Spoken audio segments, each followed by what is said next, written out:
Tuan Hakim segera keluar dengan ekspresi murka, siap memarahi Abu Nawas karena memperlakukan sesama manusia layaknya binatang.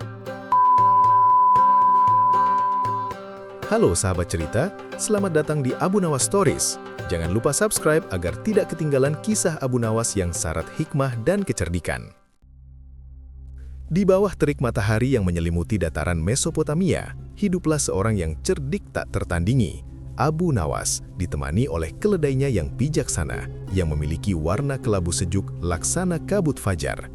Keledai itu, lebih dari sekadar tunggangan, adalah sahabat perjalanan yang memahami setiap isyarat hati tuannya, dan ia kini mengemban tugas penting, menemani Abu Nawas menuju Baghdad. Reputasi keledai yang luar biasa penurut dan tegap ini telah menyebar jauh, menarik decak kagum para pedagang kaya yang berulang kali menawarinya harga selangit, namun selalu ditolak mentah-mentah oleh Abu Nawas dengan senyum tipis yang menyimpan 1000 makna. Dalam sebuah perjalanan melalui desa yang teduh, sepasang mata licik mengikuti mereka, dua orang pencuri ulung yang melihat keledai itu sebagai tiket emas menuju kemakmuran instan. Mereka menunggu dengan sabar hingga gema azan zuhur menyentuh langit, saat Abu Nawas, seorang yang taat pada waktunya, turun dan mengikat tali kendali keledainya yang kokoh pada sebatang pohon tua di samping masjid. Para pencuri itu bergerak dalam senyap mematikan, layaknya bayangan yang ditelan siang. Salah satu pencuri dengan cekatan melepaskan ikatan, membawa pergi keledai malang itu menuju kegelapan semak belukar, sementara rekannya yang bertubuh serupa segera mengambil tempat keledai, mengikat tali kendali yang sama ke lehernya yang gempal. Ia duduk bersimpuh di akar pohon, menanti dengan wajah lugu dan penuh sandiwara, siap melancarkan kebohongan paling absurd, berharap Abu Nawas yang terkenal cerdik itu akan tertipu oleh kisah konyol tentang kutukan dan pembebasan. Ketika Abu Nawas keluar dari rumah ibadah dengan hati yang tentram, matanya yang tajam segera menangkap kejanggalan di tempat keledainya seharusnya berada. Di sana, bukan keledai kelabu yang setia, melainkan seorang pria asing yang terikat pada pohon, menatapnya dengan pandangan penuh kepura-puraan. "Apakah engkau keledaiku yang selalu kunanti?" tanya Abu Nawas dengan nada yang diresapi kecurigaan dan sedikit geli, namun ia berhasil menyembunyikannya di balik ekspresi terkejut. Si pencuri, yang kini memainkan peran sebagai mantan binatang terkutuk, menjawab dengan suara yang dibuat-buat serak dan mendayu. "Benar Tuan, saya dikutuk menjadi keledai oleh penyihir durjana, namun berkat kebaikan dan kesetiaan hati Tuan yang tak terhingga saat merawat saya, kutukan itu terangkat tepat saat Tuan sedang berdoa. Saya kini kembali menjadi manusia seutuhnya."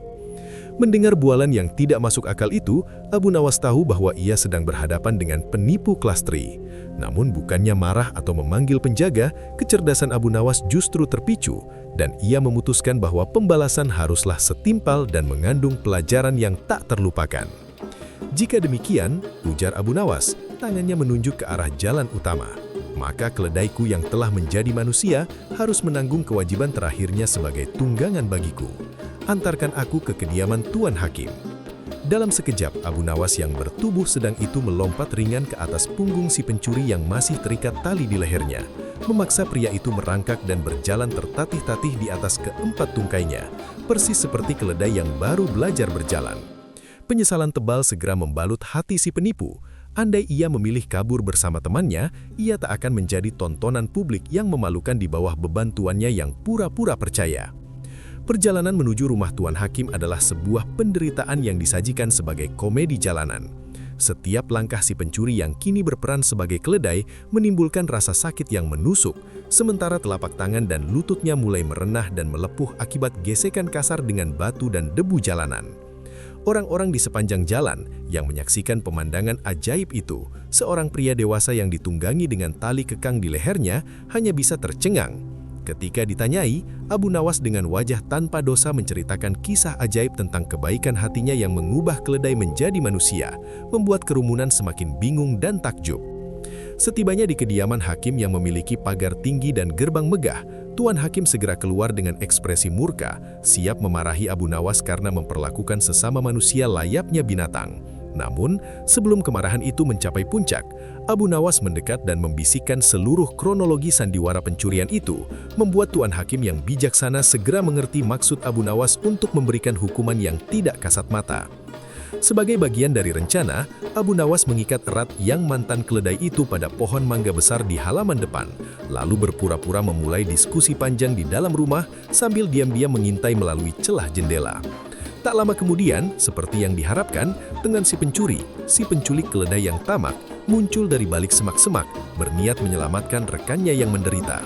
Dengan wajah penuh keringat dan panik, ia berusaha melepaskan tali kendali di leher temannya, namun usahanya terhambat oleh luka parah di tangan dan kaki keledai yang membuatnya sulit bergerak, tepat sebelum Tuan Hakim dan Abu Nawas menggorong mereka berdua. Kekalahan terpampang jelas di wajah kedua pencuri itu, yang kini tertangkap basah dalam skema bodoh mereka. Tuan Hakim dengan otoritasnya yang tenang menuntut penjelasan, dan kedua pria itu pun menyerah, mengakui segala perbuatan curang mereka. "Ampuni kami Tuan Hakim yang mulia," ujar mereka serentak. "Kami berniat mengelabui Abu Nawas, tetapi kamilah yang justru terperangkap dalam jebakan kami sendiri." Tuan Hakim yang matanya penuh bijaksana dan penilaian moral memerintahkan mereka segera mengembalikan keledai Abu Nawas yang dicuri, atau hukuman penjara yang dingin akan menanti. Setelah salah seorang pencuri bergegas pulang dan membawa kembali keledai kelabu yang setia itu, Tuan Hakim menatap kedua pelaku kejahatan itu dengan tatapan yang lebih menghakimi daripada murka. "Sejujurnya kejahatan kalian pantas diganjar hukuman berat.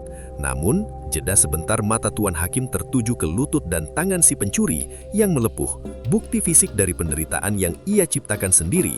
Aku putuskan untuk mengampuni kalian dengan syarat tegas. Kalian tidak akan pernah lagi mencoba mencuri atau menipu siapapun seumur hidup." Demikianlah Abu Nawas mendapatkan kembali keledainya, dan kedua pencuri itu yang mengalami hukuman paling menggelikan sekaligus menyakitkan, berjanji untuk mengubah jalan hidup mereka. Pelajaran yang mereka petik sangatlah dalam, bahwa keserakahan tidak hanya membawa bencana dari luar, tetapi seringkali memaksa kita menanggung beban penderitaan yang kita ciptakan dengan tangan kita sendiri, selayaknya keledai malang yang dipaksa merangkak di bawah terik matahari demi sebuah ambisi yang palsu. Terima kasih telah mendengarkan cerita Abu Nawas di Abu Nawas Stories Channel. Jangan lupa like, subscribe, dan nyalakan loncengnya agar tidak ketinggalan cerita berikutnya. Jika ada cerita Abu Nawas yang ingin kawan-kawan dengar atau ingin kami ceritakan kembali, silahkan posting komentar ya. Terima kasih.